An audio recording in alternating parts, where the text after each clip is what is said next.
E eu gosto especialmente do que Paulo fala lá no comecinho da Epístola aos Filipenses, quando ele pega e faz a jactância dele, e depois ele diz, mas tudo isso é só para jogar na cara daqueles que acham que isso que vale. Eu gosto daquele texto. Para quem gosta de exegese, aquele texto tem uma coisa espetacular ali, até com relação a...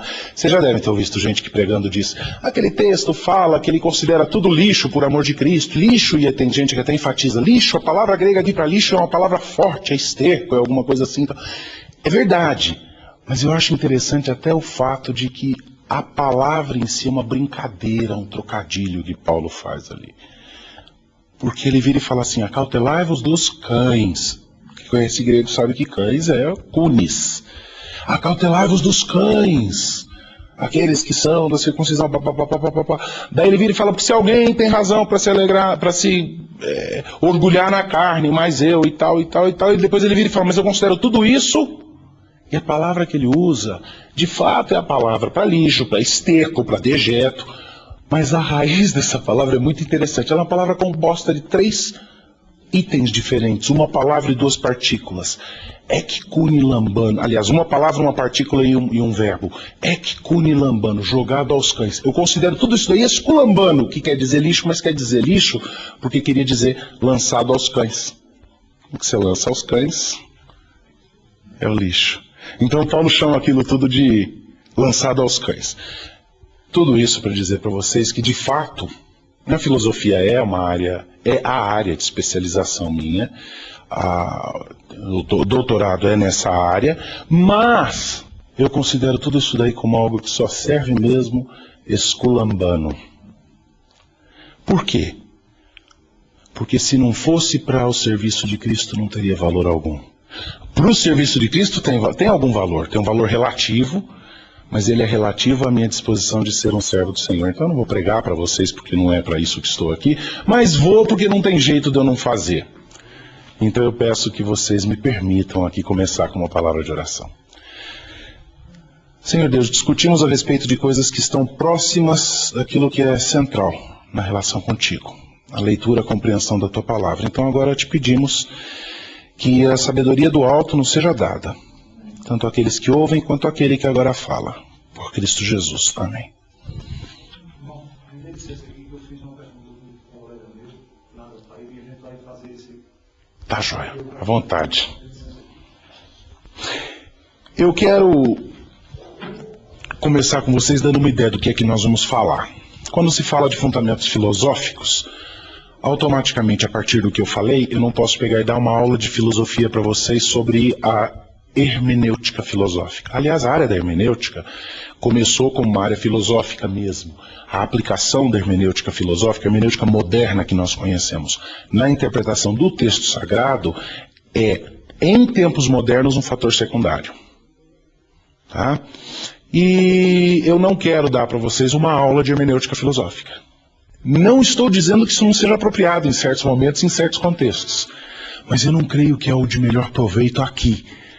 Pela conferência, por quem vocês são, por quem eu sou também. Eu acho que a nossa preocupação é sim entender os fundamentos filosóficos e é entendê-los de forma adequada, correta, mas não meramente de forma abstrata, mas entendê-los como razão e raiz daquilo que nós enfrentamos hoje.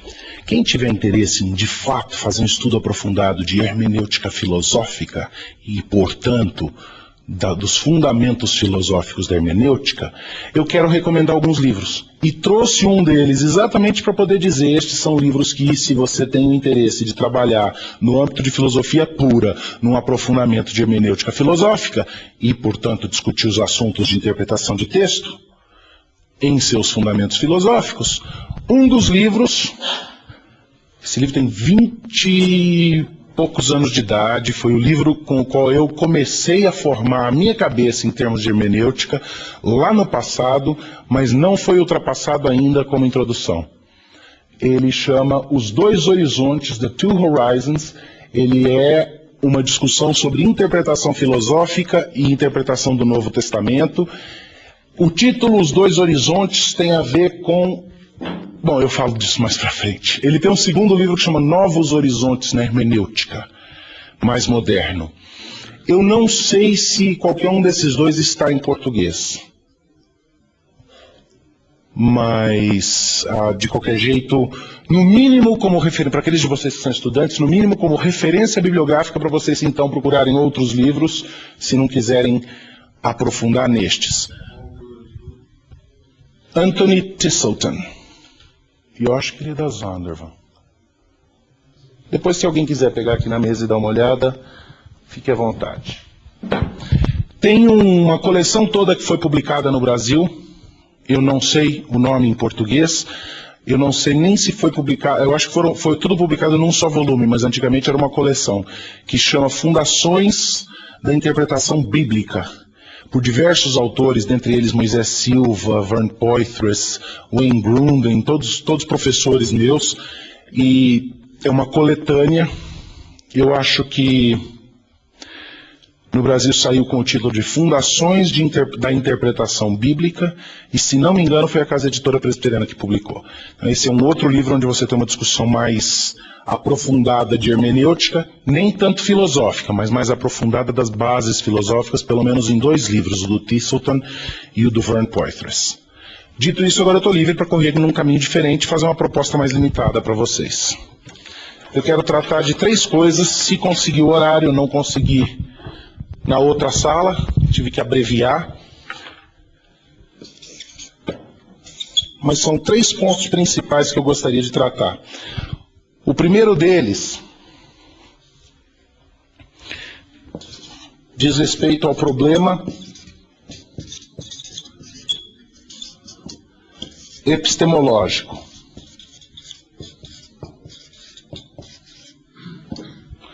O segundo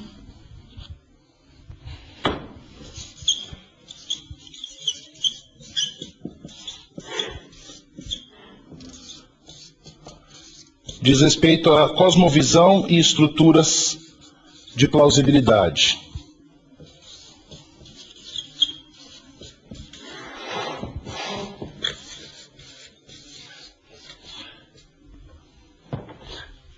E o terceiro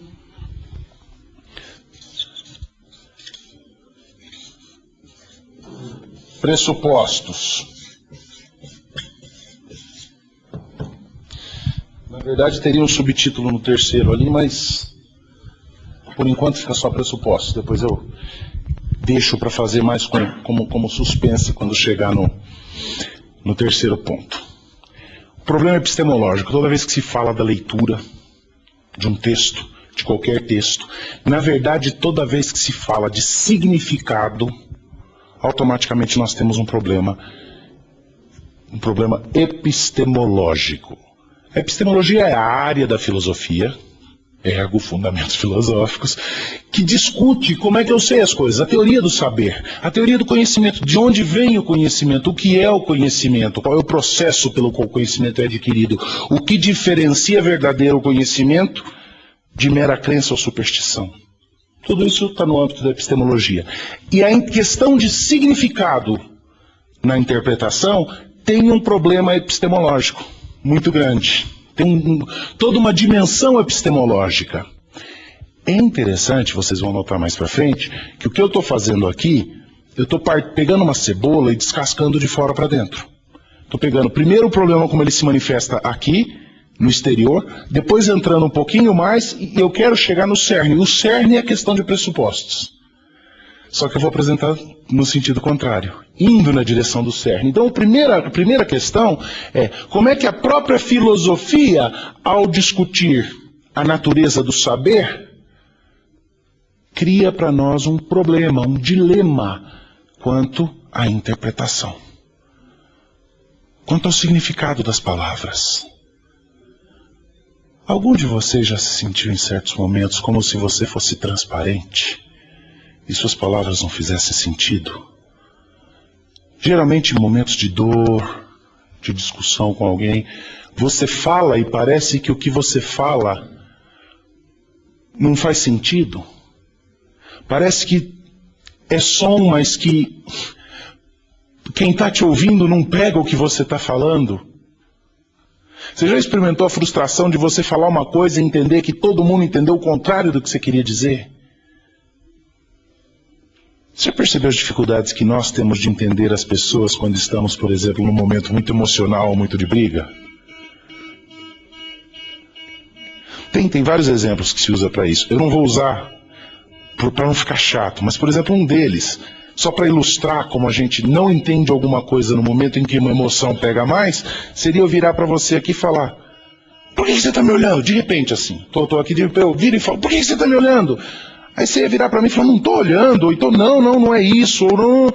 Normalmente, a única resposta adequada seria: você está dando a palestra, eu vou olhar para quem? Mas normalmente não é o que as pessoas respondem. Então eu cheguei aqui, expliquei para você o que ia fazer, você respondeu o que é mais natural. Você ia ver se você levasse o susto. Por que você está me olhando assim? Quase sempre a pessoa ou fala: não estou olhando, ou fala: por que tem de errado? A comunicação não é tão simples quando parece não, viu? E aquela frase, quem não comunica se estrumbica, ela é bonitinha, mas ela ignora o fato de que a maioria das vezes nós falamos uns aos outros passando paralelo. É como se o que eu falasse passasse aqui por você e o que você falasse passasse aqui por mim. A gente vê a sombra, a gente pega um pouco, mas não é uma comunicação direta. Isso tem a ver com várias coisas, tem a ver até com as práticas nossas, com o uso de linguagem não direta. Vocês já perceberam que toda vez que a gente está em relacionamento pessoal, qualquer coisa um pouquinho mais severa, a gente tenta evitar a linguagem direta? A gente tenta fazer um diálogo elíptico, a gente tenta, na pregação, em vários contextos. Na Bíblia a gente vai procurar fazer uma hermenêutica, a gente quer procurar lá dentro. A gente não quer pegar e ler o que o texto está dizendo, a gente quer procurar lá dentro alguma coisa misteriosa, alguma coisa nova, alguma coisa distinta, alguma coisa diferente. Como se eu precisasse procurar. Se Deus quiser me mostrar uma coisa que ninguém viu antes lá, vai me pegar de surpresa, né? Vai me bater na cara, eu não preciso ficar cavocando. Mas uma das coisas que vale a pena é fazer uma rápida revisão de onde é que o problema epistemológico começa. E, na verdade, o problema epistemológico é antigo. É antigo. Deixa eu voltar lá atrás para Platão. Platão deixou de herança um problema que a maioria dos especialistas, filósofos especialistas na epistemologia, ainda hoje estão debatendo para tentar resolver. Vocês acreditam? Um problema não resolvido. Um problema filosófico sério, que diz respeito à base da nossa ciência. O problema que ele deixou? A impossibilidade de se descobrir qualquer coisa nova do ponto de vista lógico. Logicamente, nenhuma nova descoberta seria possível. Não tem como explicar o fato de que você aprende algo novo. Não dá para explicar isso logicamente. Não faz sentido logicamente. Parece doido isso que eu estou falando, não é? Pois é, Platão desenvolve isso num dos diálogos dele, no Menon. Sócrates está conversando com Menon. Ele chega para o Menon e diz: como é que você explica o conhecimento que você tem das coisas e as descobertas que faz constantemente? Por quê? Por mais que eu diga, logicamente é impossível que nós possamos descobrir coisas novas, o irmão sabe que a gente descobre coisas novas o tempo todo. Como é que fica? Me lembra aquelas pessoas que falam: coisas assim não acontecem. Está acontecendo. E elas falam: é impossível, não faz sentido, mas está acontecendo. Só que Sócrates chega para o Menon e fala: como é que você explica o fato de que você descobre coisas novas? Aí ele põe o problema. E o problema é muito simples. Se eu pedisse para algum de vocês ficar em pé agora e fazer um grande favor para mim, sem perguntar para ninguém, sem telefonar para ninguém e sem pedir para ver meus documentos, que um de vocês descesse no meu carro e pegasse uma pasta que ficou lá, qual seria o problema? Não, eu dou a chave. Exatamente. E sem saber qual é o meu carro, por que isso é um problema?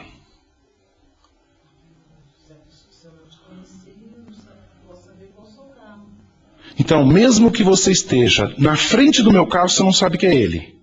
Certo? Agora, se eu pedisse isso, você levantasse, saísse daqui, fosse lá, direto no meu carro, abrisse meu carro com a minha chave e trouxesse a pasta aqui, eu ia ter que dizer que você já sabia qual que era meu carro antes. Ou porque me viu chegar, ou porque alguém falou, porque... Aí alguém vira e fala assim, mas e se eu descer lá e testar todos os carros que tem aqui em volta com a chave 1 a 1? Ah, mas nós estamos falando de conhecimento em termos filosóficos, no geral, não é? Então você teria que testar todos os carros do universo. Não só aqueles que estão aqui em volta. Porque pode ser que meu carro tenha ficado em São Paulo. Vamos traduzir isso para epistemologia. Eu falei lá embaixo. Vamos traduzir isso para epistemologia. Sócrates vira para o Menon e fala: você acha que está descobrindo um fato novo, mas se fosse um fato verdadeiramente novo, que você descobrisse, que estivesse lá para você descobrir, mesmo que você estivesse de frente com ele, você nunca o reconheceria, porque seria algo totalmente novo e você não teria referencial para reconhecê-lo. Faz sentido, não é?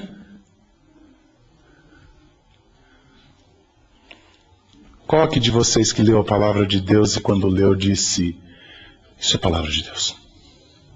Reconheceu. Qual de vocês reconheceu a voz do bom pastor? Todos, eu espero. Nós cremos que a Bíblia é a palavra de Deus porque o testemunho santo, o Espírito Santo testifica aos nossos corações, certo? Não adianta, viu? Eu sou presbiteriano. Não adianta. Você é presbiteriano, você é batista, você é assembleiano, você é de qualquer denominação. Se você, de fato, ama a palavra do Senhor e crê nela, não adianta você dizer que tem razões externas que te compelem a crer na Bíblia. Essas razões externas podem ajudar a confirmar. Mas você crê na Bíblia porque o Espírito Santo te diz no coração: esta é a minha palavra, ouve. Só por isso. As razões, Calvino dizia, existem para confirmar, mas é o testemunho do Espírito Santo, que é uma obra imediata do Espírito no coração, que diz: esta é a minha palavra. Por isso que aquele que não é nascido do Espírito não discerne as palavras do Senhor.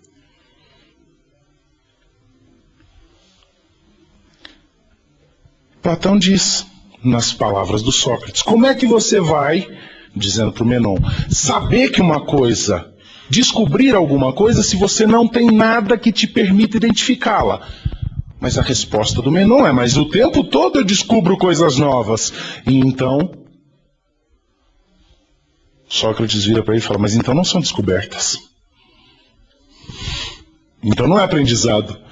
Não é nova coisa que você está descobrindo. Alguém aqui tem uma ideia do que é a solução que Platão propõe?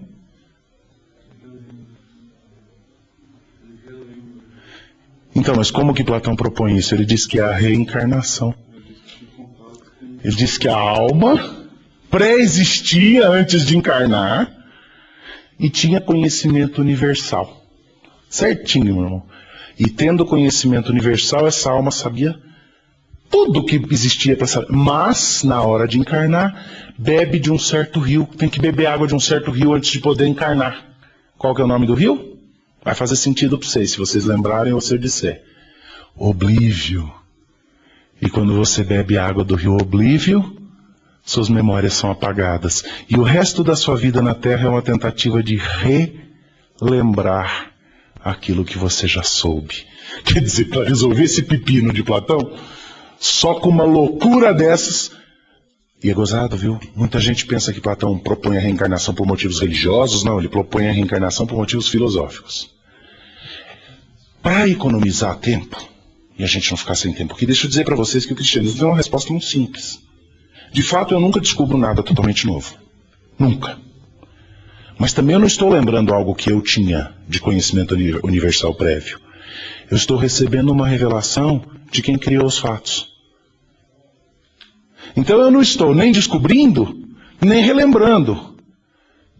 Estou aprendendo. Aprendendo de quem? Daquele que revela. Essa cadeira me revela a Deus? Em última instância, essa cadeira revela a Deus? Porque o que de Deus se pode conhecer, lhes é manifesto. Porque as coisas criadas manifestam tanto o poder, quanto a soberania de Deus, quanto o seu caráter, quanto o seu ser. Está escrito, não está? Essa cadeira, em última instância, tem a ver com a revelação de Deus. Agora, de forma imediata, logo de princípio, essa cadeira, como que eu conheço essa cadeira? Porque eu descubro esta cadeira através dos sentidos e através da minha experiência, ou porque eu relembro esta cadeira através do meu sentido e das minhas experiências? Nenhum dos dois. É porque essa cadeira se revela a mim. E ela se revela a mim porque, em última instância, ela é reveladora de Deus. Ao ser reveladora de Deus, ela se revela também como coisa criada para mim. Eu não vejo só Deus por trás da cadeira, eu vejo a cadeira em si. E Deus como o autor da cadeira lá atrás, dos homens que fizeram a cadeira. Isso daí vem de Agostinho. A ideia de que todo conhecimento é fruto de revelação, de iluminação. Agora fica um problema, mas falar de revelação com a Bíblia é uma coisa, mas revelação com a natureza? Quais são os dois livros nos quais Deus se revela? Eu vou entrar nisso agora. Quais são os dois livros nos quais Deus se revela? O livro da natureza e o livro das Escrituras. Revelação geral e revelação especial. Certo? Agora, no momento que eu deixar a minha revelação geral, a natureza, dominar a forma como eu leio a revelação especial, aí eu sou panteísta. No Éden, o que acontecia? Adão e Eva conheciam a Deus só pela revelação geral, pela teologia natural. Tinha a Bíblia no Éden? Não só pela natureza, mas pelo contato com Deus. Eu vou mudar a pergunta então. Adão e Eva conheciam a Deus só através da revelação geral ou havia revelação especial para eles? Havia especial, Deus andava com eles na viração do dia e falava com eles. E o contexto do pacto e da aliança e do contato com Deus é que dava a eles os óculos adequados para que eles pudessem ler a revelação geral. Porque se eles lessem a revelação geral sem os óculos da revelação especial, eles iam criar no máximo uma teologia natural. E a teologia natural descamba no panteísmo.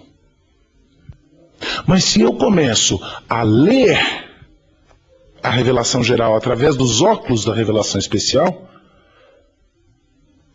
aí até a revelação geral se torna para mim iluminada. Aí eu não estou vendo Deus como parte dessa cadeira. Eu entendo que essa cadeira é uma criatura dele, portanto eu aprendo a respeito dele olhando para essa cadeira. E essa é a diferença. Aí o que acontece? Isso tudo para dizer para vocês que nós temos de fato uma solução para o problema de Platão. Mas filosoficamente essa solução não funciona. Funcionou para Agostinho, funcionou para outros, mas o intuito do ser humano de ser autônomo, de resolver as coisas por conta própria e de pelo menos achar que o jeito que ele entende o que Deus falou é autônomo, eu posso até ter que me submeter ao que Deus falou, mas pelo menos vou entendê-lo do meu jeito. O que a gente não quer dizer, eu deixo Deus falar, definir o sentido das palavras, definir como eu devo receber as palavras e definir o próprio contexto de relacionamento e de atitude para eu receber a revelação. A gente não quer fazer isso, né? Pelo menos o homem natural não quer. Tem que ter uma parte que é minha. Eu tenho que achar que existe uma dialética entre eu e Deus. Então o que acontece? A filosofia vem tentando lidar com esse problema. Não querem aceitar a opção de Platão de propor a reencarnação. É uma solução muito fácil. Na verdade, o problema não começa nem com Platão. E aqui eu vou ter que correr um pouco para vocês pegarem os pontos. Para aqueles de vocês que têm um interesse específico nessa área, pelo menos terem alguma coisa fixa, sólida, deixa eu dar alguns pontos.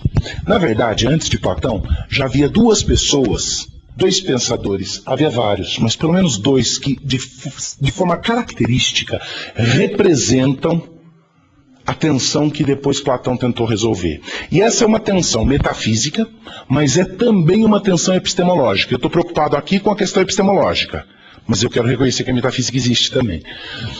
Um deles, e veja, quando a gente fala de significado das palavras e tudo, é óbvio que nós estamos falando da relação entre as palavras e os seus objetos, entre os nomes e os objetos.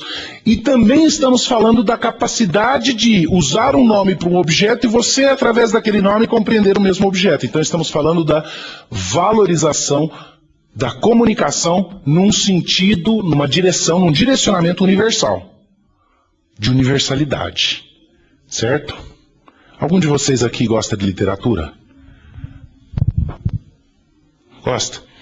O que distingue boa literatura de literatura ruim, na sua opinião? Além das questões formais.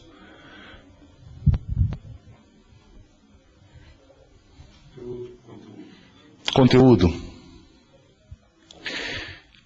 É interessante. Algumas das obras de melhor conteúdo são obras que não podem durar. O conteúdo delas é tão real que ele é tão intrinsecamente ligado ao seu contexto e ao seu momento que ele não pode durar. Sabe o que a maioria das pessoas acha que é o que distingue grande literatura de literatura que não é tão boa? Sua universalidade. E a universalidade dificilmente é universalidade de conteúdo, geralmente ela é universalidade formal. É um conteúdo muito básico, dito de uma forma que ele toma dimensões características que o universalizam. Por isso que Shakespeare hoje é ouvido hoje e a gente ainda tem um sentimento de atualidade naquilo. Mas não é pela profundidade do conteúdo, porque aquele conteúdo conseguiu ser universalizado. Eu concordo com você, para gosto pessoal, para mim o conteúdo é que faz a diferença. Mas eu reconheço que na literatura nem sempre o melhor conteúdo é o que dura, é aquele que conseguiu ser expresso de forma mais universal. Por isso que Baudelaire é grande literatura. Odeio o conteúdo, mas eu reconheço o valor daquilo. Se fosse o enriquecimento da falácia, que eu enxergo. Sim, de certa forma sim. De certa forma seria. Agora, pensa comigo o seguinte. Um pensador grego, antes de Platão, disse assim: quer saber de uma coisa? Eles eram ilozoístas, ou seja, eles acreditavam que a vida residia nas próprias coisas. Que as coisas eram... A água tinha partículas de vida... Era um vitalismo básico. Os ilozoístas, pré-socráticos, dentro da filosofia. Um deles, eu já sei até quem vai me dizer quem é, na hora que eu descrever você vai adivinhar para mim. Um deles propôs que tudo que tinha realidade mesmo era o fluxo, os particulares, a matéria, os acidentes, a diversidade de experiências. Isso era real. E que qualquer tentativa nossa de descrever essas coisas em termos mais universais, com categorias e tudo, a tentativa de ver unidade na experiência era uma abstração humana, uma atividade humana, mas que o concreto e o real era constante fluxo. Quer ver? Agora ele vai lembrar. Ele chegou até a dizer que um homem nunca se banha 2 vezes no mesmo rio.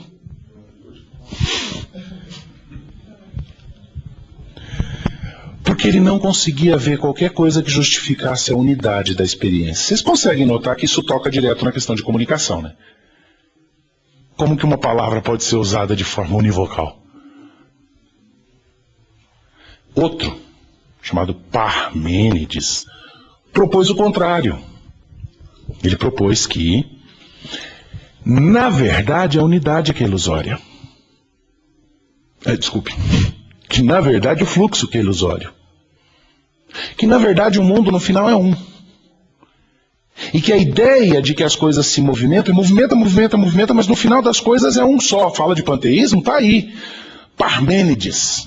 Você quer xingar alguém que não gosta de panteísmo? Você quer xingar alguém assim? Você vira e fala: rapaz, esse pensamento ser parmenidiano, espinosístico.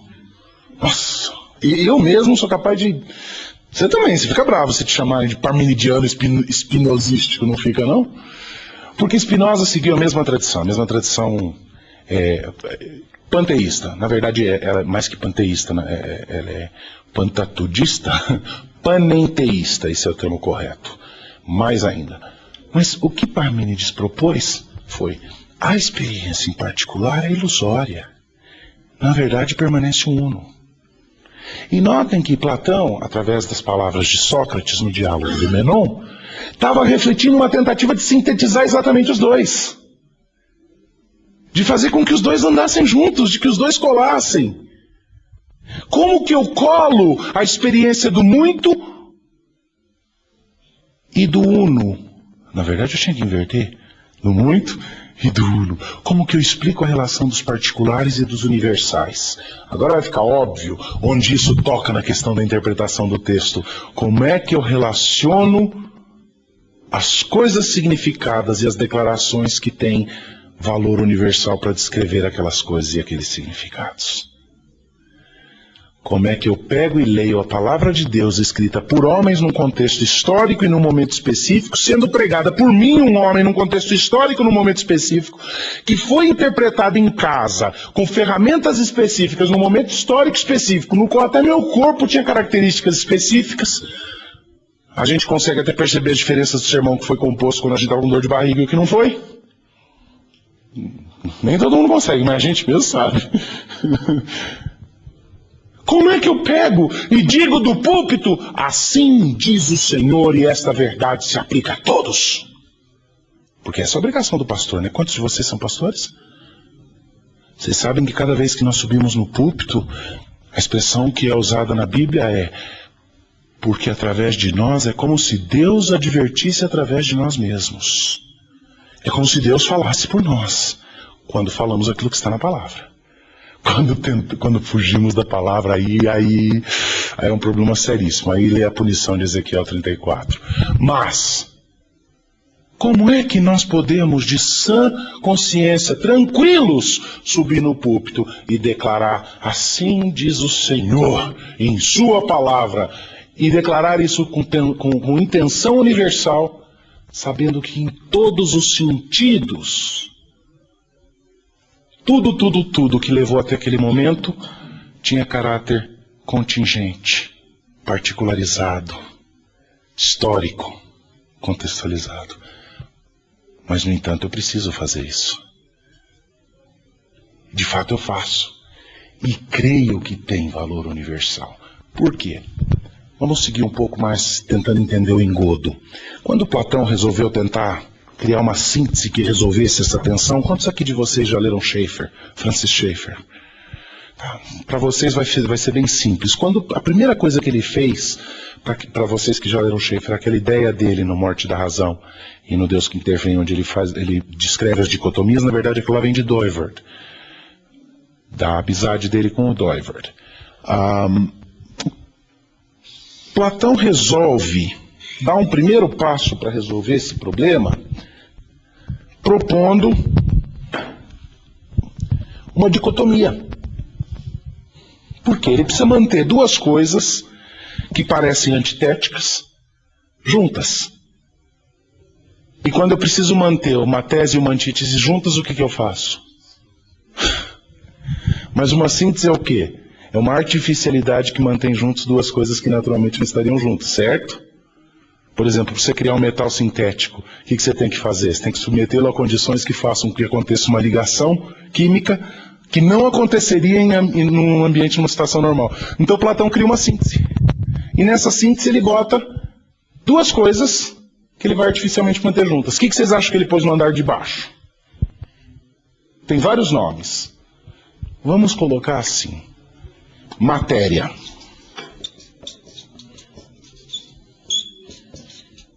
E no andar de cima, forma ou ideias.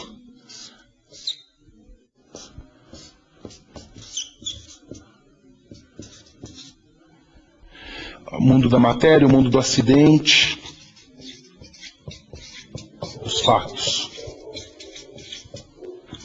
Note que os fatos estão no andar de baixo. A interpretação deles, a ideia de Platão estaria no andar de cima, certo? Fato e interpretação sinteticamente unidos, um como sendo a expressão do acidente. Então, quem ficava feliz quando via que Platão tinha incluído isso? Heráclito. E quem ficava feliz quando descobria que Platão não tinha ignorado isso? Parmênides. Só que é uma síntese instável, porque ela é uma artificialidade. Não dá para você manter desse jeito. Por isso que muitos cristãos achavam que Platão era até mais compatível com o pensamento deles. Porque eles diziam, esse é o mundo material criado e aqui está Deus, no mundo das ideias. Mas o Deus do mundo das ideias é uma abstração, ele não tem uma realidade concreta. O mundo das ideias é um mundo abstrato. E por muito tempo o pensamento grego se desenvolveu nesses moldes. Nesses moldes é que os gregos podiam ser extremamente sábios quando estavam falando sobre administração civil, sobre política, quando estavam desenvolvendo pensamentos científicos, e ao mesmo tempo eles entravam nos templos para adorar deuses estúpidos, para participar de sacrifícios bobos, que não condiziam com a própria inteligência que eles demonstravam aqui. Por quê? Porque estava dicotomizado. Porque no andar de cima eu lidava com coisas que podiam, porque elas eram abstratas, eu podia ser livre para fazê-las do jeito que eu queria. No andar de baixo, não. Eu tinha que lidar com as coisas do jeito que elas são, passando o teste da realidade. Vocês já perceberam que tem muita gente cristã ainda vivendo nisso daí? Joga sua fé tudo no âmbito de cima. Gente que vira e fala assim: o fato de que a ciência já comprovou que Gênesis 1 a 3 não podem ser verdadeiros, primeiro erro. Aliás, uma série de erros. Já tem um erro na primeira frase. A ciência não comprova nada. Popper já disse isso há muito tempo. Polanyi e Thomas Kuhn pregaram os últimos pregos que tinham que pregar nesse caixão. Até minha tese foi uma contribuiçãozinha pequena de mais um prego nesse caixão. A ciência não prova, mas por que alguns crentes viram e falam, a despeito do fato de que a ciência já demonstrou que não pode ser histórico, ainda assim não me afeta em nada, porque no âmbito da fé eu sou alimentado por essa verdade espiritual. Pode não ser uma verdade histórica, mas para mim é uma verdade espiritual. Vocês já ouviram gente dando essa desculpa? Meu Deus do céu, isso é comprar esse pacote. E junto com esse pacote vem um monte de contrabando epistemológico, vem um monte de material de muamba escondida num saco, e a gente não vê quando compra essa mentira, e vem junto um monte de coisa que vai afetar tremendamente como eu leio não só as Sagradas Escrituras, até como eu entendo o meu relacionamento com Deus. Mas essa síntese durou um tempão. E se de um lado você tinha os judeus tentando lutar contra essa síntese, mas nem sempre sucedendo, porque toda vez que a gente pega e faz uma distinção de antítese entre o pensamento cristão e o não cristão, não quer dizer que os cristãos pensem do jeito cristão. Para usar um exemplo bem schaefferiano, é como uma cadeira. Aqui tem duas cadeiras aqui na frente. Essa é a cadeira do cristão e essa é a cadeira do não cristão. Cada cadeira determina como uma pessoa deveria pensar e agir e ver o mundo. O cristão nunca pode sentar na cadeira do não cristão. Mas o não cristão pode sentar na cadeira dele ou na do não cristão. Certo? Eu sempre digo que o crente é sempre menos do que devia ser e o incrédulo sempre mais do que ele devia ser. Vocês já pararam para pensar nisso? Alguém que nega a Deus teria base para ética, teria base para moral, teria base para significado, base para qualquer ação. Se fosse ser bem pensado mesmo, alguém que nega a existência de Deus e que diga que a vida não tem sentido, teria base para qualquer ação positiva, mas agem positivamente. Alguém que confessa ao Senhor Jesus teria desculpa para não agir positivamente em qualquer momento da sua vida? Não. Mas muitas vezes não age. É porque quando a gente crê na verdade, é difícil ser sempre consistente com ela. Quem crê na inverdade, de vez em quando, por esbarrão, acaba fazendo certo. É nada mais que dizer que o relógio parado 2 vezes por dia está batendo a hora certa, né? É mais que isso. Mas, tudo isso para dizer que não quer dizer que o crente vá sempre interpretar com a epistemologia cristã, mas crentes e não crentes. Essa ideia passou a ser dominante e foi por muito tempo. Na filosofia ela era chamada do esquema matéria e forma, que atravessa todo o período helenista.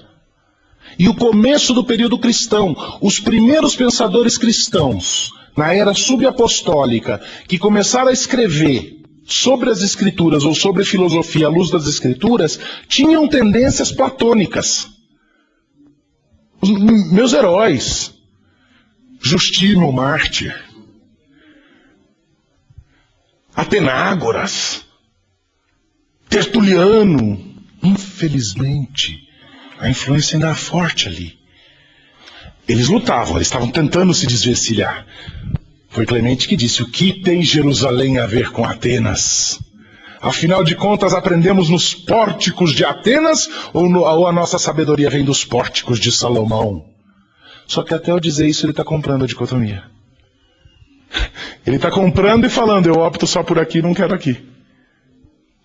Bom, essa estrutura ficou dominante por muito tempo. filosoficamente, a primeira pessoa que eu vejo que começa nessa estrutura e percebe epistemologicamente que essa estrutura é errada e transforma a sua epistemologia no curso de sua vida e, consequentemente, transforma a sua teologia, é Agostinho. A única área da teologia de Agostinho que ele não conseguiu permitir... Eu tenho uma obra escrita a respeito de Agostinho que chama O Triunfo da Graça na Teologia de Santo Agostinho. Porque a ideia é, começou, a graça não tinha triunfado, mas ao decorrer da vida dele, a ideia da graça, da soberania de Deus e o distanciamento desse antropocentrismo vão acontecendo no decorrer da vida dele, da vida intelectual. A única área da teologia dele que nunca resolve, positivamente na minha opinião, é a eclesiologia. Infelizmente, é a eclesiologia dele que teve um caráter dominante no pensamento da igreja medieval, né? Esqueceram todo o resto que Agostinho ensinou e ficaram com a eclesiologia dele na estrutura da igreja romana medieval. Agostinho, bom, eu estava falando sobre a questão de que Agostinho começa a raciocinar sobre todo o conhecimento como fruto da revelação. Olha, no começo da obra de Agostinho, por exemplo, nos Solilóquios, acho que numa classe que você fez comigo no Jumper eu cheguei a falar sobre isso. Ele tem um argumento nos Solilóquios onde ele quer provar que Deus existe. E ele quer provar a existência de Deus provando a eternidade da verdade. Ele diz, Jesus é a verdade, se eu provar que a verdade é eterna, então Deus existe. E ele faz o seguinte raciocínio, que parece convincente, mas rapidamente vocês vão perceber o platonismo implícito nele. Ele diz assim, é certo que existe porque Deus é a verdade, e a verdade é eterna e permanece para sempre. Porque mesmo se um dia a verdade viesse a ser destruída, seria verdade que a verdade teria padecido. E ser verdade que a verdade teria padecido significaria que a verdade não padeceu. Eis então que a verdade nunca padece, portanto Deus existe.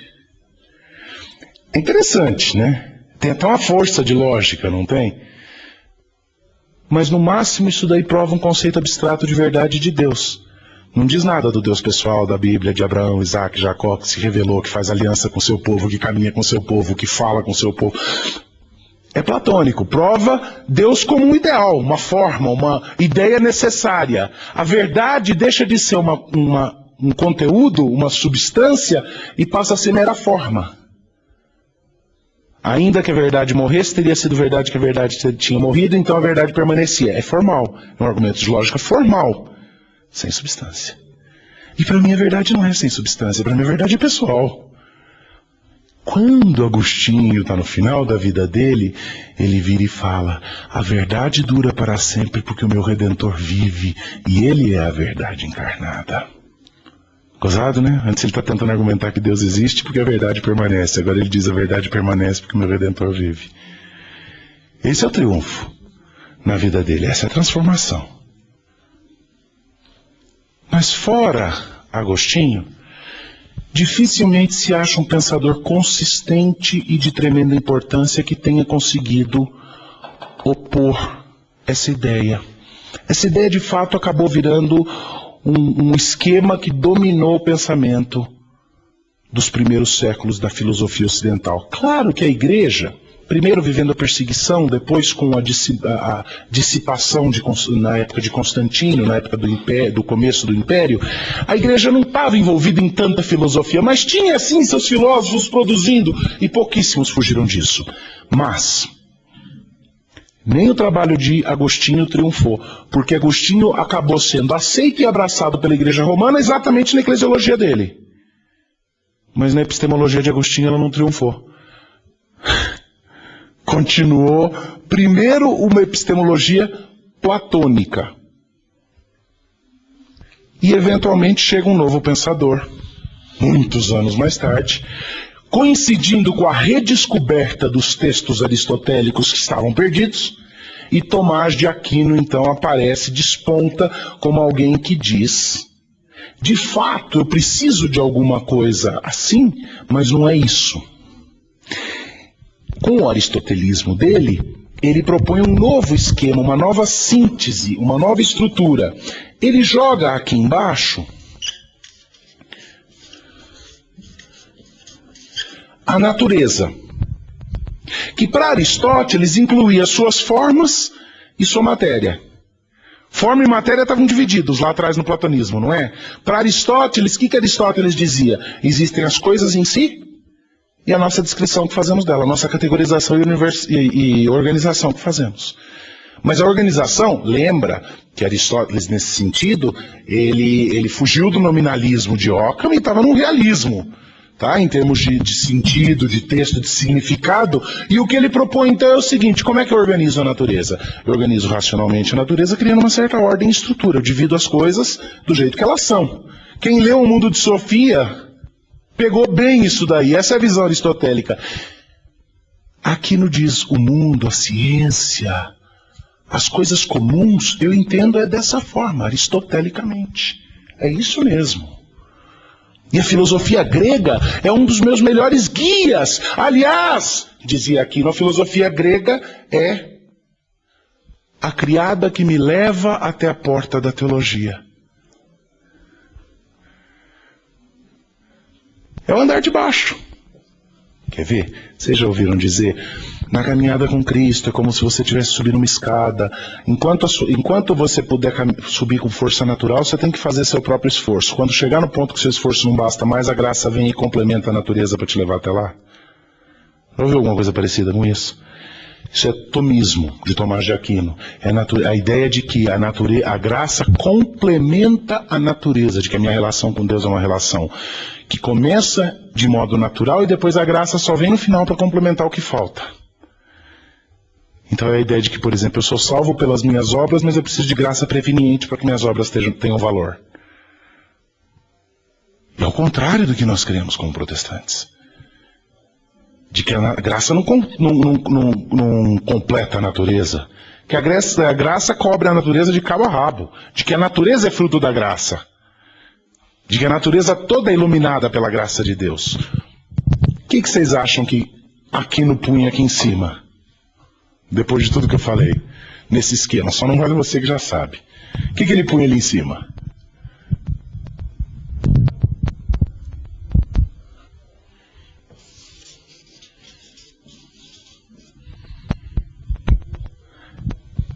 Para ele, toda visão do mundo era no esquema natureza e graça. Vocês sabem que hoje nas nossas igrejas tem muita gente que vê as coisas desse jeito? Vou dar um exemplo. Exemplo perigoso porque somos de várias denominações aqui. Mas o amor e na união do corpo de Cristo, o exemplo é muito válido. Tá? Imagina que uma vez, dois irmãos começaram a discutir entre si, dizendo quem ia interpretar alguém que estava falando em línguas.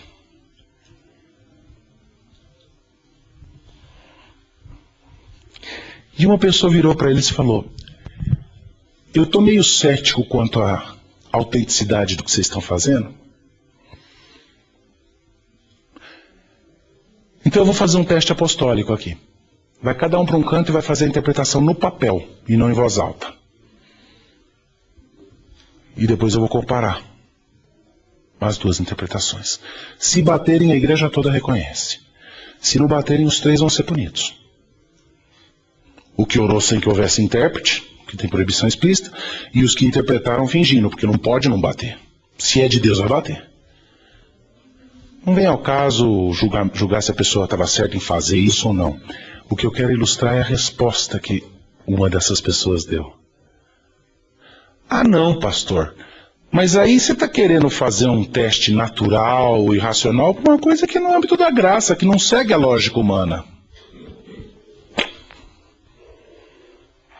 Deu para ilustrar com o exemplo que isso é bem comum? Mas isso ainda não é o que há de mais moderno. Isso daqui é velho, isso daqui é do antiquário. Por que acontece? Aquino propôs isso, na reforma houve uma tentativa de reação contra isso. A reação em certos lugares conseguiu segurar, mas mesmo os reformadores não tinham completamente quebrado com esse esquema.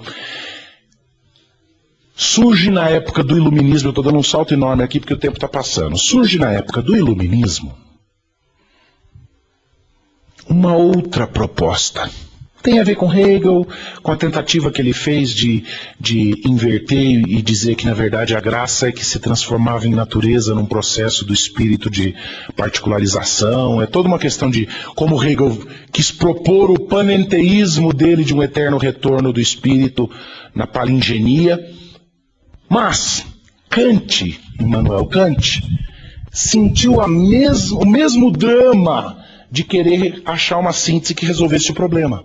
De querer dar algum tipo de jeito de manter unido essa tensão. A tensão que aqui era de uma forma, aqui ela era entre aquilo que era religioso e aquilo que era natural. Aqui é ciência, aqui é fé. Vocês já perceberam, que é disso que eu estou falando, né? Natureza e graça como dicotomia é a mesma dicotomia que faz as pessoas separarem ciência e fé. Aí sim, você entra na internet ou você procura a revista Fides Reformata de 1998, volume 2.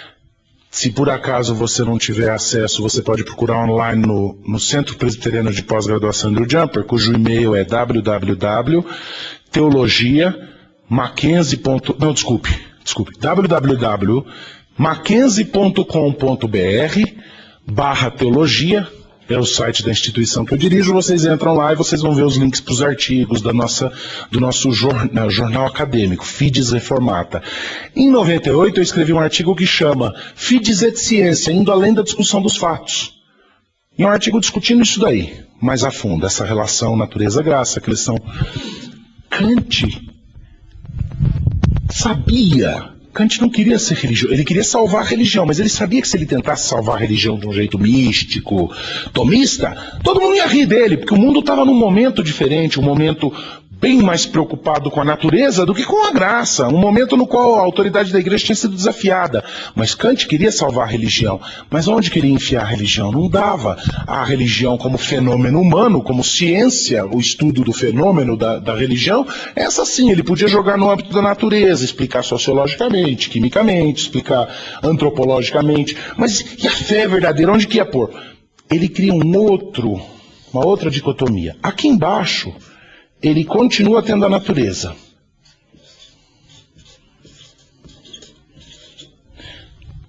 Mas o que pôr no andar de cima?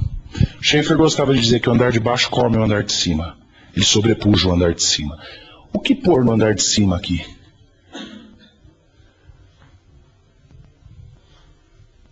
Kant chegou à conclusão de que, quando ele fez aquela divisão que vocês já conhecem entre o fenômeno e o fenomenal e o numenal, ele, dizendo que o numenal é o real, mas que nós não temos acesso a ele, nós só experimentamos os fenômenos, aquela história, a árvore que caiu na floresta, ninguém viu, não caiu, porque o fenômeno não foi experimentado por ninguém. De fato ela caiu, mas no mundo do númeno, e ninguém está vendo o mundo do númeno. Nessa discussão, ele chega à ideia de que a única coisa, a única atividade do ser humano que o põe em contato com o eterno, com o mundo fenomenal, com o mundo numenal, com o mundo real, com o transcendente, é o quê? Espírito para ele é razão, é Geist. Não é Sili. Não é espírito, é razão. Espírito, razão. Mas é a razão como? Qualquer razão? Não, a razão é determinada. A razão pura é determinada. A crítica da razão pura diz que a razão pura é determinada pela natureza. Ela é presa ao fenômeno. Presa ao fenômeno num universo fechado de causa e consequência. Quer mais determinação que isso? A única razão que ele propõe que é livre é a razão prática. Não é a crítica da razão prática. Ele propõe que o único lugar onde o ser humano transcende é no ato do categórico imperativo. O categórico imperativo de Kant é o ato de dizer, o ato ético, moral, de escolha autônoma, humana, de dizer, haja como se o teu agir fosse uma lei com valor universal para todos. E ele dizia que esse é o único lugar onde o ser humano deixa toda a determinação de causa e consequência e num exercício do seu ego se autoafirma autonomamente. Como um ser que se dispõe a agir como se fosse Deus, ainda que não seja. Haja como se o teu agir fosse uma regra universal para todos. E Kant propõe que no exercício dessa liberdade é a única coisa que faz com que o ser humano transcenda o universo fechado da natureza. Então o que ele põe no andar de cima? Não é bem a razão é o caminho para isso. Não é só a lógica é o caminho para isso, mas ele está propondo outra coisa. O exercício, a palavra que eu usei com A, que começa com A, é a palavra-chave, é o exercício da autonomia do homem, certo? O homem é condicionado em todas as suas ações, mas quando ele se reafirma, fazendo a escolha livre de agir como se a sua ação tivesse valor universal, ele então se fez verdadeiramente livre. O exercício de sua liberdade, ele afirmou a sua liberdade. Ele não agiu como o condicionamento diria que ele deveria agir, mas ele abriu mão. Então o que Kant põe aqui em cima é a liberdade. Natureza e liberdade. Quem quiser desenvolver essas ideias um pouco mais, tem um outro artigo meu que também é na Fides Reformada, esse eu acho que é mais velho, até de 96, 97, chama O Problema da Sina da Liberdade em Freud e Skinner. Eu faço uma análise de Freud e de Skinner do ponto de vista filosófico, dentro do problema da sina da liberdade, mostrando que os dois pressupõem uma visão kantiana de liberdade, mas de fato acabam no determinismo natural. Ou melhor, eu mostro que Freud propõe fortalecer o ego para crescer a sua liberdade e acaba caindo no determinismo científico. Skinner começa a propor no determinismo científico e acaba se traindo quando demonstra que o planejador social para ele é um homem que tem que ter autonomia para agir como Deus.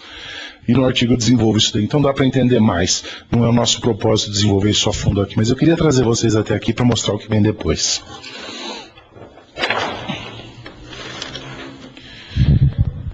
Porque o mundo não parou ali. Pelo contrário. Uma outra revolução copérnica, eu ousaria chamar, começou a acontecer no meio do século passado.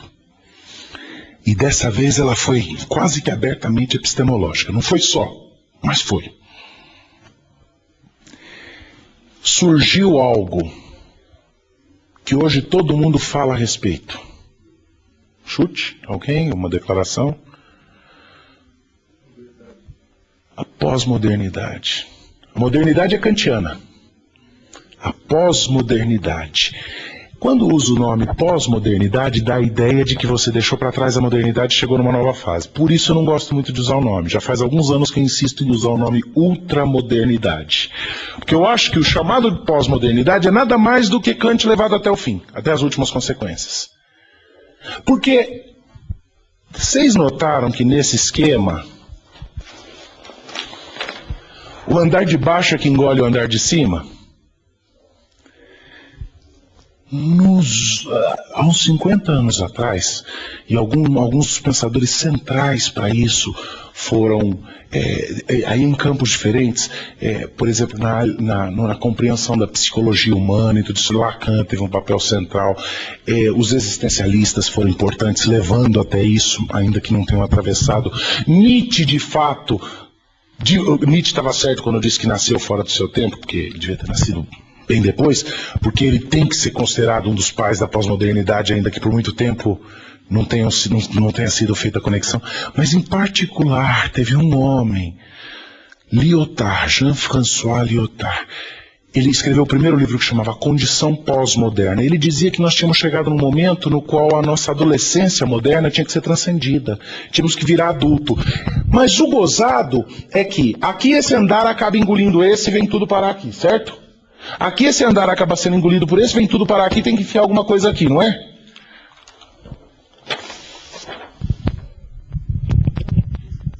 Olha que interessante na pós-modernidade ou na ultramodernidade.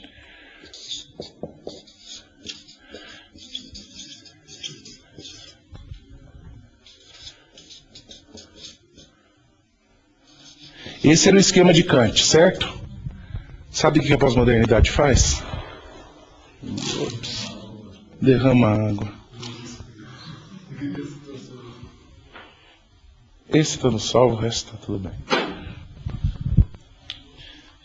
Pode deixar aí que esses daí eu não estou nem me referindo a eles. Só aquele outro que não podia, né? Vamos remir o tempo que os dias são maus. Caiu toda a minha água. Quando chega esse momento de suposta pós-modernidade, que eu chamo de ultramodernidade, o que acontece com os dois andares ali? Você já percebeu, né? Não é o de baixo que engole o de cima. O de baixo é anulado. Ele não é anulado no sentido de que ninguém passa a dizer que ele não existe, mas ele deixa de ter significação filosófica. Tudo passa a ser visto do ponto de vista da autonomia e da liberdade humana. A própria ciência. Antes a gente estava vendo um processo de cientificação da teologia e tudo. Hoje ainda se vê em lugares comuns, mas na vanguarda do pensamento, a ciência agora foi humanizada. Quando eu estudava em 1984, eu estava fazendo faculdade, minha vida toda lá nos Estados Unidos. Meus pais estavam morando aqui, estavam trabalhando como missionários, moravam em Brasília, e meu pai disse: eu queria que você viesse e tentasse fazer sua faculdade, tentasse terminar a sua faculdade aqui. Eu já estava na faculdade lá. E eu vim e passei 10 meses morando no Brasil para ver se eu aguentava ficar, se eu queria ficar. Era o finalzinho de ditadura, porque a câmera tá ligada, nem posso falar o que eu passei, mas era o finalzinho da ditadura e eu fui estudar na UNB, transferi de uma universidade americana para a Universidade de Brasília. Tinha uma coisa engraçada que acontecia na UNB. Tinha 2 lugares onde os alunos gostavam de ficar para confraternização, para beber um refrigerante, ou até uma cerveja para alguns deles lá e outras coisas. Tinha 2 lugares. Um era onde ficava o pessoal da área de exatas. E eles chamavam lá de clube, o clubinho. Perto dos departamentos das áreas de humanas, tinha uma outra área onde o pessoal ficava. Sabe qual que era o nome? Naquela época, o Centro Universitário de Brasília tinha acabado de começar. Era fraquinho. CEUB, a faculdade chamada CEUB, Centro Universitário de Brasília. Era fraquinho. Sabe como que os alunos da Universidade de Brasília chamavam o lugar onde o pessoal da área de humanas ficava se confraternizando? CEUBinho. Porque é o pessoal de miolo mole, é o pessoal da área de humanas, não é o pessoal científico, não é o pessoal a sério, então eles ficam lá no CEUBinho, que era outra faculdade, na cabeça deles de 3ª categoria. Isso ainda existe, sobrevive em alguns lugares, onde as pessoas dizem, mas a ciência provou. E às vezes você vê pessoas crentes que estão dizendo, nós temos que mostrar que a ciência já não tem esse peso todo. Deixa eu contar um negócio para vocês. Nos lugares onde o pensamento está seguindo assim, a vanguarda mesmo, a ciência já foi mostrada como subjetiva há 40, 35 anos. Alguns nomes de gente, não é gente do campo cristão não são teólogos, filósofos da ciência que mais contribuíram para isso, 2 deles, um chama Thomas Kuhn, o outro Michael Polanyi. Tive grande alegria de poder ter sido sentado nas aulas do Thomas Kuhn, e o Polanyi eu não cheguei a conhecer porque morreu antes do meu interesse por ele, mas a minha tese de doutorado é sobre Michael Polanyi. Polanyi e Kuhn, simplesmente, um na área das ciências humanas, o outro na área das ciências exatas, disseram essa ideia de que a ciência procede pelo uso puro da razão, enquanto que a religião procede pela fé, ela é lorota. A ciência também procede pela fé. Todo o trabalho epistemológico humano parte de princípios de fé. E eram homens não cristãos falando isso. Todo o raciocínio humano parte de princípios de fé. Kuhn colocava de um jeito mais brando, ele virava e falava assim, todo cientista, ao alegar que está agindo meramente de acordo com as evidências e com a razão, esconde o fato de que ele é motivado por questões e por crenças que não podem deixar de ter natureza metafísica. Um jeito meio enrolado de falar isso, né? O Polanyi era mais direto. O Polanyi virava e falava, toda declaração Toda declaração, por mais objetiva que seja, em última instância, é parte dos motivos de fé do coração. Por isso meu interesse por ele. Na condição pós-moderna, nosso grande inimigo não é mais o cienticismo. Ele ainda é. Mas para você lidar com o cienticismo, você não precisa nem desenvolver uma coisa sofisticada.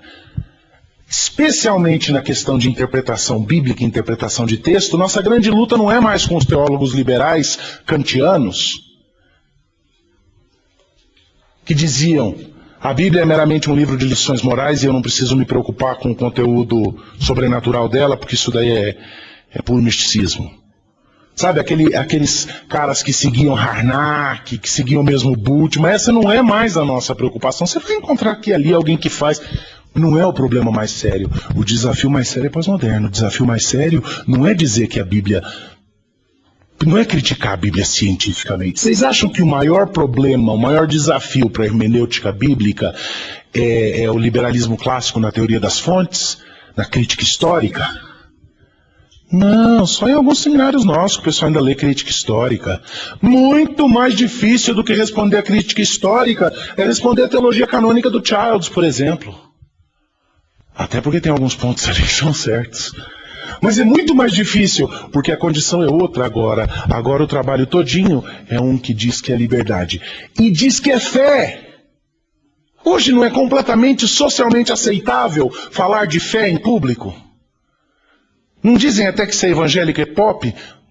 Mas crer na palavra de Deus como normativa e procurar interpretá-la de uma certa maneira, isso não é moderno. Isso não é pop, isso não é aceitável. O que é aceitável é você ser, aliás, é o que as pessoas adoram dizer, né? Você é religioso? Não, não sou religioso, mas sou espiritual. Vocês já ouviram pessoas falarem isso? Ou espiritualista, ou até dizerem, não, eu não sigo uma religião em particular, mas eu sou uma pessoa muito ligada ao espiritual e ao religioso e às coisas... Eu não tenho uma igreja, mas eu sou religioso, eu sou místico. Porque isso é pós-moderno, é o exercício completo da autonomia e da liberdade humana e o abraçar da fé, mas não a fé objetiva, a fé na fé. Então o texto da palavra se torna o que para mim, nesse contexto?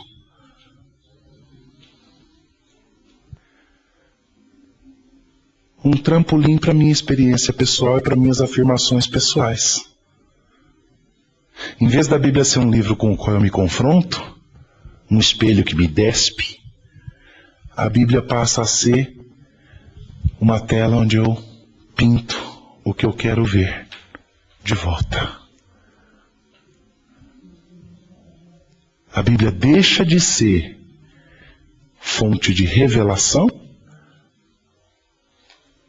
e do mesmo jeito que a natureza que eu não consigo perceber como reveladora de Deus, eu passo a tentar manipular para fazer com que ela reflita a mim, a Bíblia que eu não consigo perceber como reveladora de Deus, eu passo a tentar manipular para que ela reflita os meus anseios e as minhas ideias. Então o que acontece? Não só intimista. A minha ideologia eu imponho a Bíblia. Quer ver? Vou fazer assim. Imaginem que a gente tivesse bastante tempo, que não fosse só esse seminário. Fôssemos passar 2, 3 dias juntos. Nós íamos dividir em equipe.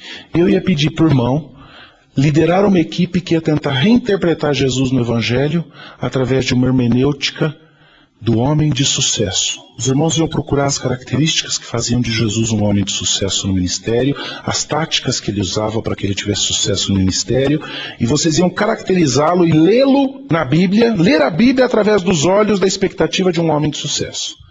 Aí eu ia pedir para você liderar um grupo que ia tentar ler a Bíblia da perspectiva de Jesus como um revolucionário libertador. Vocês iam conseguir? E vocês iam conseguir? E você ia pegar e criar uma hermenêutica de Jesus à luz da mulher.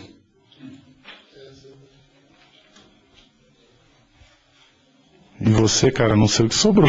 A gente inventa uma. Jesus à luz dos excluídos.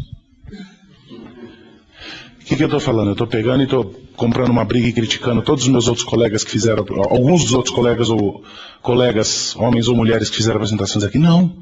Eu estou dizendo que eu vejo um problema quando a Bíblia deixa de ser o espelho que me confronta e passa a ser uma tela onde eu vou colocar alguma coisa. Porque, de fato, fora do seu contexto de significado, a Bíblia pode ser usada para dizer o que eu quiser que ela diga. As palavras dizem o que elas querem dizer, ou as palavras significam o que eu quero que elas signifiquem, ou as palavras significam o que elas significam?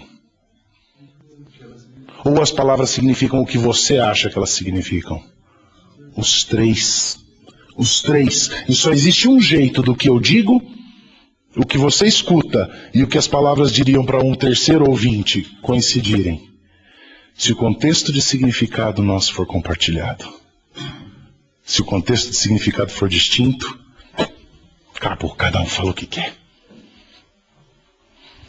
Eu estou aplicando isso à questão da interpretação bíblica, mas é óbvio que essas questões filosóficas se extravasam elas são questões epistemológicas que se extravasam para o resto da vida.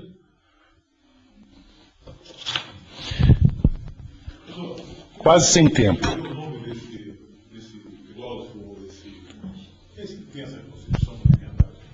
Esses daí seriam quase todos os pós-modernos. Alguns nomes aqui interessantes. Michael Hort é um, o outro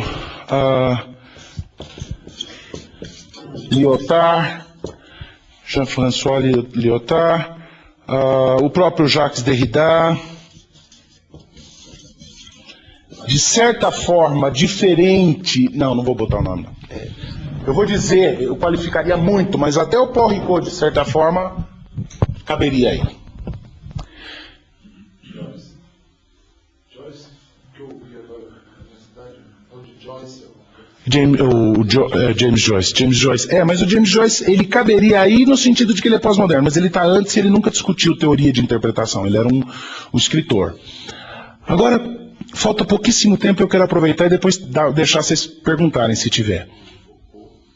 Foucault, Merleau-Ponty.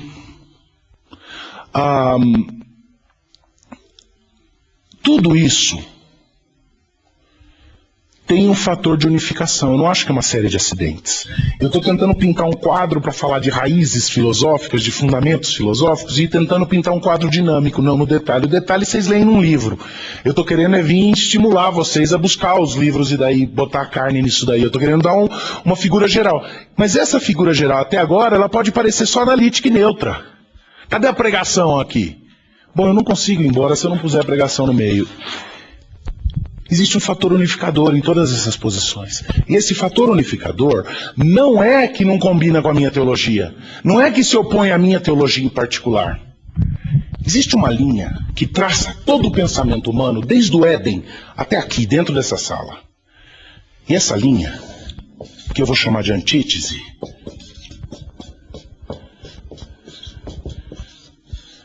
é uma antítese parecida com aquela que diz: seja Deus verdadeiro e todo homem mentiroso. Ela é a antítese entre aquilo que é teocêntrico e aquilo que é antropocêntrico. Na verdade, não só antropocêntrico, qualquer coisa que é centrada na criatura, qualquer coisa que serve a criatura em vez do Criador. É Romanos 1.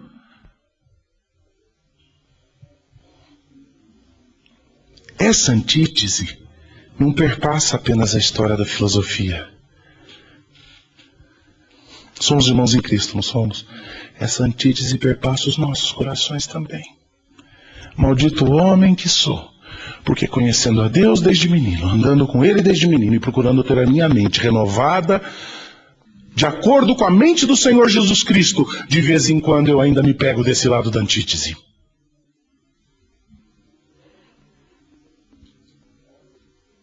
Não são só eles lá que andam desse lado da antítese.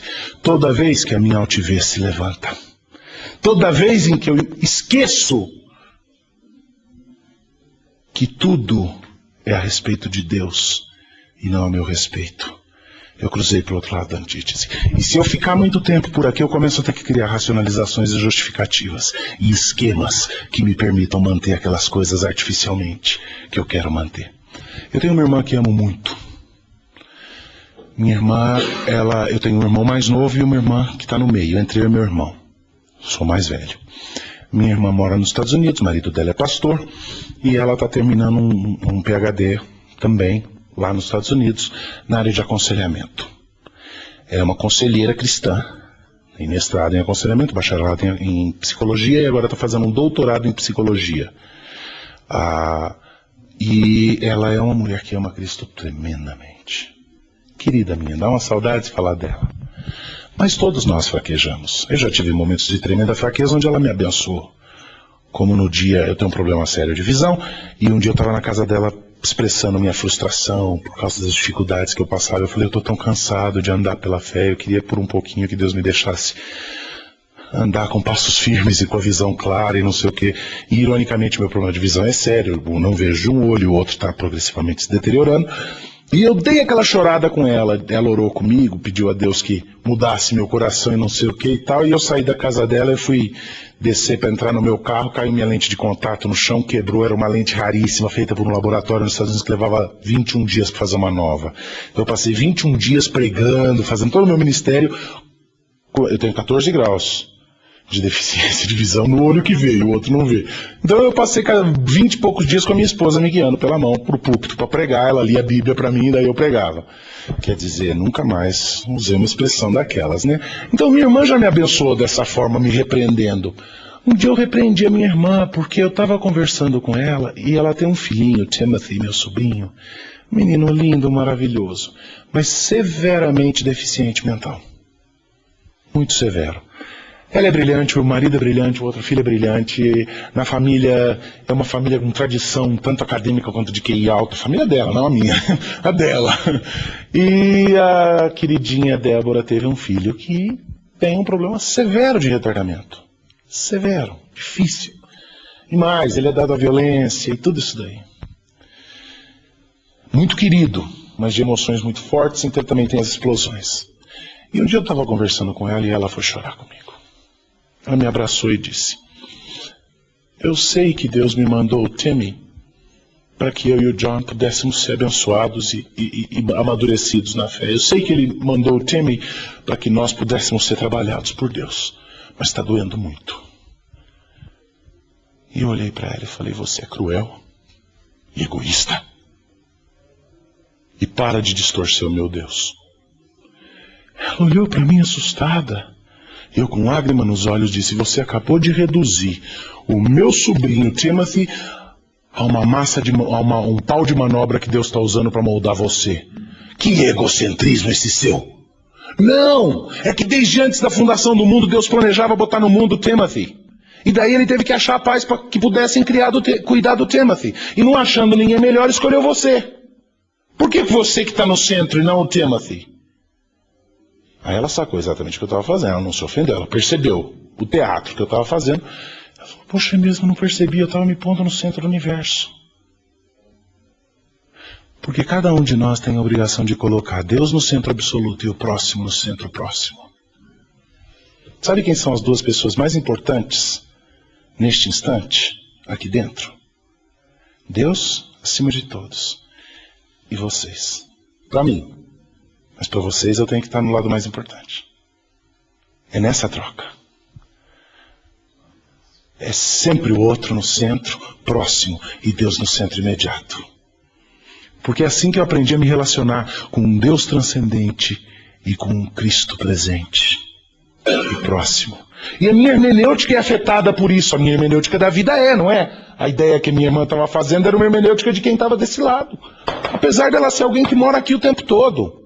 Então a linha da antítese não separa entre crentes e incrédulos, ela separa entre aqueles que estão colocando Deus no centro e aqueles que não estão. Coincidentemente, o incrédulo sempre vai colocar o homem no centro e não Deus. Mas o crente muitas vezes vai brincar desse lado da cerca. E essa linha divisória, eu não chamo de uma linha entre o pensamento cristão e o pensamento não cristão.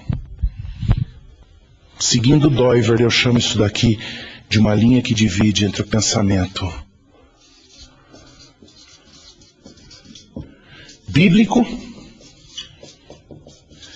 e o pensamento apóstata. Por que eu estou usando apóstata e não cristão? Estamos no finalzinho, me ajuda que minha voz já está quase indo. Por que eu estou usando a expressão apóstata e não cristão? Não ateu.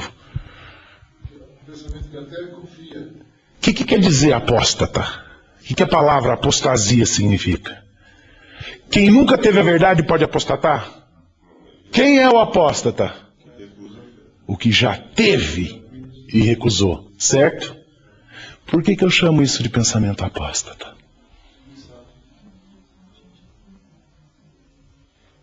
Eu vou terminar antes de abrir para vocês fazerem perguntas, pedindo se alguém podia ler um lugar da Bíblia para mim. Eu vou pedir para alguém ler um texto. Tem problema? Pega mal sendo uma conferência teológica eu querer ler a Bíblia?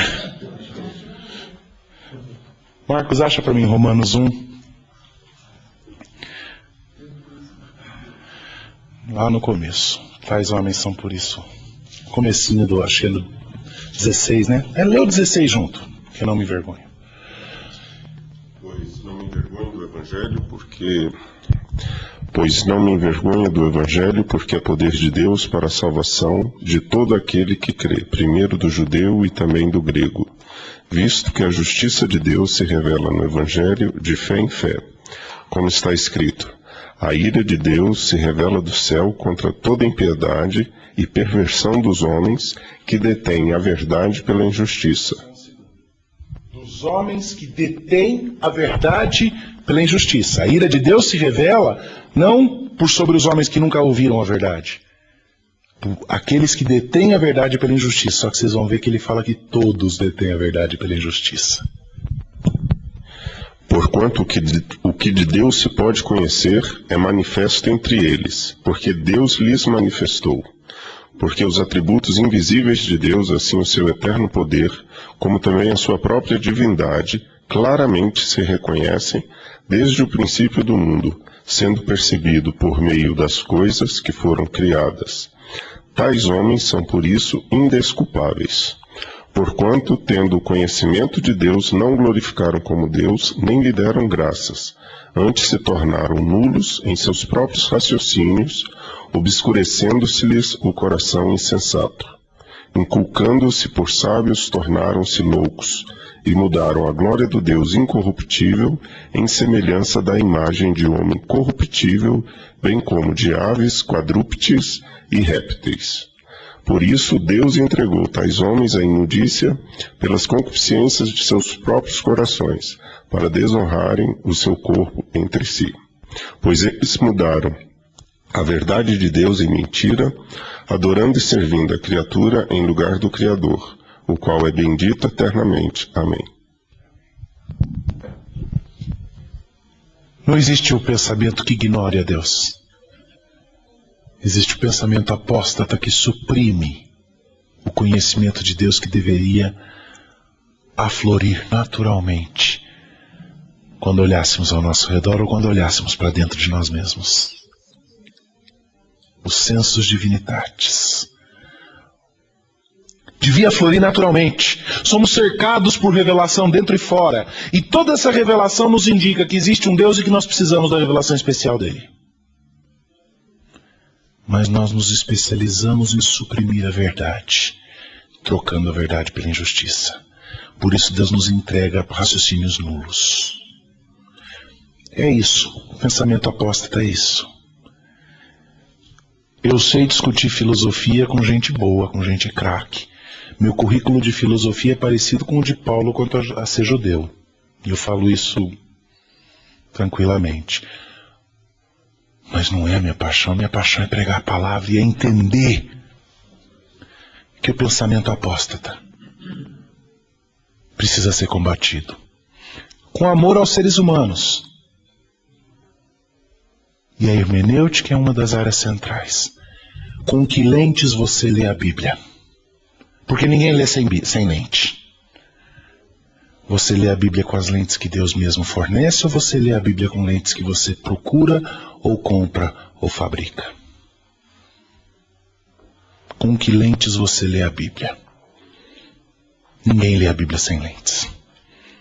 Só existe um tipo de óculos que presta para ler a Bíblia. Qual que é?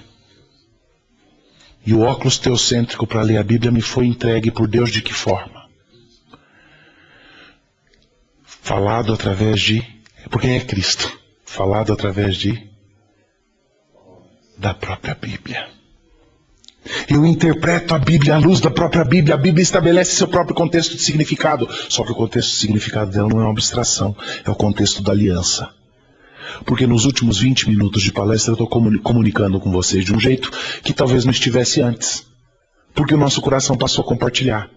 Porque percebemos que estamos falando dentro de um mesmo pacto. E esse pacto é o contexto de significado onde a Bíblia é interpretada como ela deveria ser interpretada. Mas a lente que eu uso para ler a Bíblia é a própria Bíblia. Esse era o grande gênio dos reformadores. A Bíblia interpreta a própria Bíblia, está na Confissão de Fé de Westminster. Só que eu não consigo ter a Bíblia toda em mente o tempo inteiro quando eu vou ler cada passagem. Então o que eu faço? Bom, aí é uma questão, aí sim já diz respeito quanto à minha própria opção teológica, denominacional. Eu pego a Bíblia, estudo as partes e tento criar sistematicamente um resumo que funcione como guia para me ajudar a lembrar do todo quando eu estiver lendo cada parte. Isso chama confessionalidade. Só que esse resumo tem que ser o tempo todo criticado à luz da Bíblia. Então é assim, eu pego a Bíblia e dela eu subtraio uma lupa. Mas essa lupa eu sempre vou lá e checo para ver se ela continua adequada ou se ela não está adequada. Mas essa lupa me permite ler o resto da Bíblia, mantendo em mente conceitos vastos de forma resumida.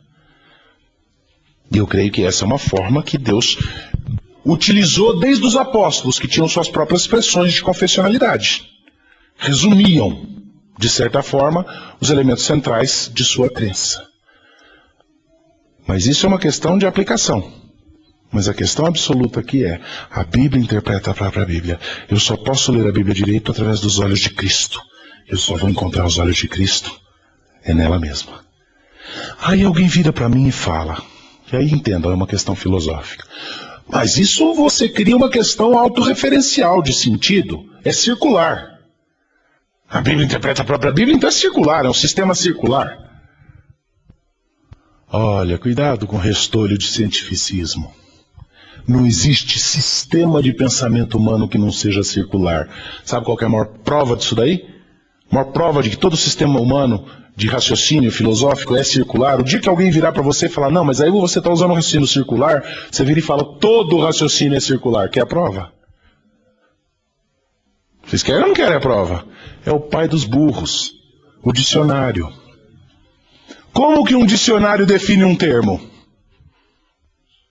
Usando termos que ele mesmo define, usando termos que ele mesmo define, usando termos que ele mesmo define lá dentro, certo? Um dicionário não é um sistema autorreferencial de significado? Cada palavra é definida por outros termos que, ao mesmo tempo, são definidos internamente ao próprio sistema. Aliás, hoje em dia... caiu a lente de contato, fiquei sério. Só um segundo. Escama do meu olho, eu fico cego.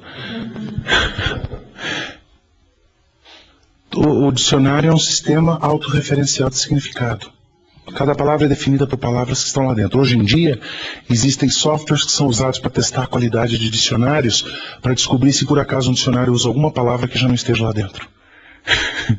O bom dicionário é aquele que todas as palavras que ele usa, ele mesmo define lá dentro.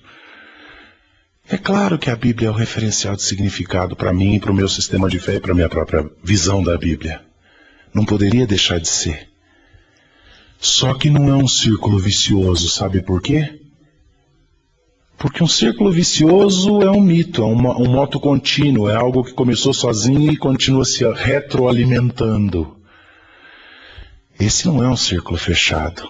Onde é que está o começo desse círculo? No dia em que Deus disse, farei para mim um povo, eles serão o meu povo e eu serei deles o Deus.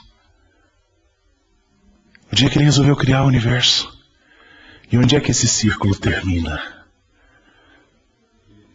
Nele. Amém? Que Deus os abençoe. Se alguém tiver uma pergunta, eu respondo, apesar do horário já ter passado.